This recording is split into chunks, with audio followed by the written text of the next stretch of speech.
হেই বন্ধুরা, সবাইকে learn with ইউনিপেন চ্যানেলে স্বাগতম। আজকে আমি আপনাদের সাথে পোয়েটিক ফর্ম নিয়ে কথা বলতে যাচ্ছি। আপনারা কি এটা জানেন পোয়েটিক ফর্ম কি? জানেন না? না জানলেই এই ভিডিওটি আপনার জন্য। So without further do, let's begin. আমরা যদি এই কবিতাটি বিশেষভাবে দেখি, আমরা গঠন প্রণালীর 4টি বিষয় লক্ষ্য করতে পারি: লাইন, স্ট্যাঞ্জা, রিদম আর রাইম। সর্বপ্রথম আমি আলোচনায় যাচ্ছি লাইন নিয়ে। আমরা সর্বপ্রথম এই লাইনটি দেখি। এটি হচ্ছে লাইন 1। এখানে সর্বমোট 4টি লাইন আছে। পরবর্তীটি হচ্ছে স্ট্যাঞ্জা। স্ট্যাঞ্জা হচ্ছে একটি লাইনের গ্রুপ। এখানে সর্বমোট 2টি লাইনের গ্রুপ আছে। এটি হচ্ছে 1 নম্বর স্ট্যাঞ্জা আর এটি হচ্ছে 2 নম্বর। একটি কবিতায় যতগুলো লাইন গ্রুপ আছে ঠিক ততগুলি স্ট্যাঞ্জা। যেমন এখানে 2টি লাইন গ্রুপ আছে, তাই 2টি স্ট্যাঞ্জা। তাহলে 2টি স্ট্যাঞ্জায় আছে 4টি লাইন। পরবর্তীটি হচ্ছে রিদম। রিদম হচ্ছে কবিতায় স্ট্রেস এবং আনস্ট্রেস সিম্বল। এখানে রিদমটি হচ্ছে হাট্টি, মা, টিম, টিম। এখানে 3টি স্ট্রেস, যেমন হাট্টি, এখানে টির এখানে স্ট্রেস, মা, টিম, এই টির আবার এখানে স্ট্রেস এবং টিম আবার এখানে স্ট্রেস। তাহলে এখানে 3টি স্ট্রেস এবং বাকিগুলোতে স্ট্রেস নেই, যেমন হাট্টি, মা, টিম, টিম। যেমন এখানে টিম, টিম বা ফিলস, হেডস এগুলি রাইম। আবার এই লাইনগুলি দেখি, যেমন এখানে আছে টিম, ফিলস, এগুলি রাইম না। যাই হোক, আমরা যদি আবার স্ট্যাঞ্জা 1 ও স্ট্যাঞ্জা 2 তে টিম, টিম বা ফিলস, হেডস যদি দেখি তাহলে এগুলি রাইম। যেমন টিম, টিম একই কবিতার প্যাটার্ন ফলো করেছে, আবার ফিলস, হেডসও একই প্যাটার্নে। এ, এ ম্যাচ, বি, বি ম্যাচ, তাহলে এগুলি হচ্ছে রাইম। আমরা যদি পোয়েটিক ফর্মগুলি লক্ষ্য করি, লাইন, স্ট্যাঞ্জা, রিদম আর রাইম। আমরা এখানে একটি চার্ট দেখব। এখানে 4টি প্রশ্ন আছে। প্রথম প্রশ্নটি হচ্ছে how many stanzas does this poem have. তাহলে আমরা দেখি যে এখানে কতগুলো স্ট্যাঞ্জাস আছে। এখানে একটা এবং একটা, 2টা। এখানে হচ্ছে স্ট্যাঞ্জা 1 আর স্ট্যাঞ্জা 2, তাহলে এখানে 2টি স্ট্যাঞ্জা আছে। Stanzas, how many lines are in each stanzas. একটি স্ট্যাঞ্জায় কয়টি লাইন আছে? তাহলে আমরা দেখি, এখানে দেখতে পাচ্ছি একটি স্ট্যাঞ্জায় 2টি লাইন আছে, তাহলে 2টি। একটি স্ট্যাঞ্জায় 2টি লাইন আছে। Do any of the lines rhyme. কবিতায় কোনো লাইনসের সাথে কি মিল আছে? এটার আনসার হবে হচ্ছে ইয়েস। আমরা দেখে আসি। দেখেন এখানে হচ্ছে টিম, টিম আর হচ্ছে ফিলস, হেডস, এইগুলোর সাথে মিল আছে, যেমন A, A, B, B. Do the sentences always at the end of the line.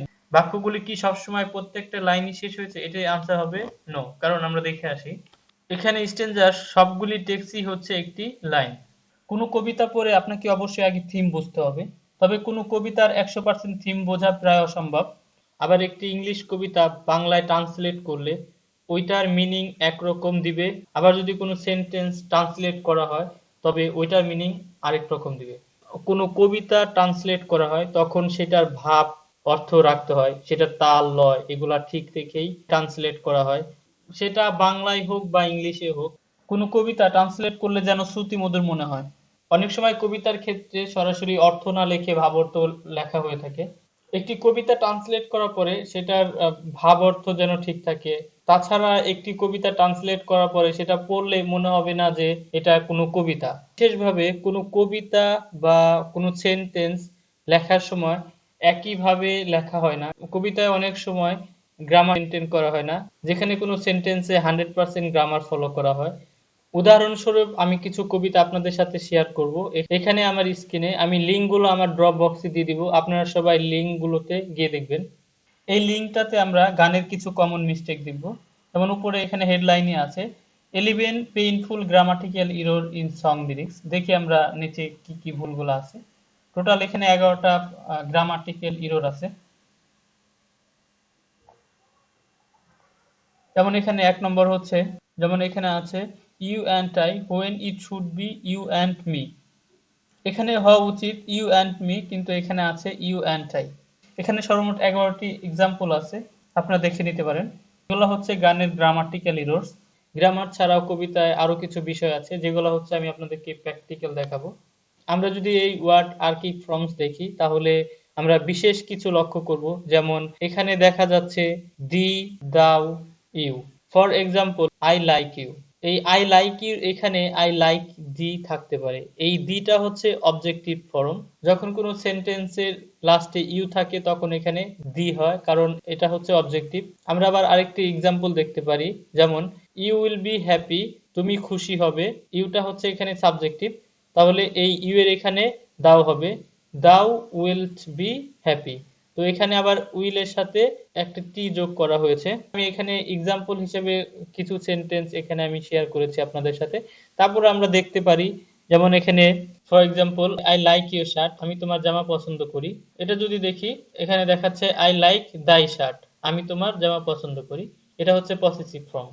তবে কবিতার ক্ষেত্রে এই চেঞ্জেস গুলো থাকতে পারে, এই বিষয়গুলো জানা আবশ্যক। শুধু এই ওয়ার্ডের চেঞ্জ গুলাই না, আপনার গ্রামাটিক্যালও চেঞ্জ হবে। কবিতায় অনেক সময় গ্রামারও মেনটেন করা হয় না। তো আমরা আরো কিছু এক্সাম্পল দেখতে পারি। এখানে আরো বেশ কিছু এক্সাম্পল আছে, প্লাস এখানে প্রত্যেকটা আলাদা আলাদা ভাবে লেখা আছে। এগুলার ব্যবহারগুলো আপনারা একটু দেখে নেবেন। ভিউয়ার, আশা করি বুঝতে পেরেছেন। সর্বশেষে ভিডিওটি লাইক করবেন এরকম ভিডিও আরো পাওয়ার জন্য। Thanks for watching. Stay happy, stay cool.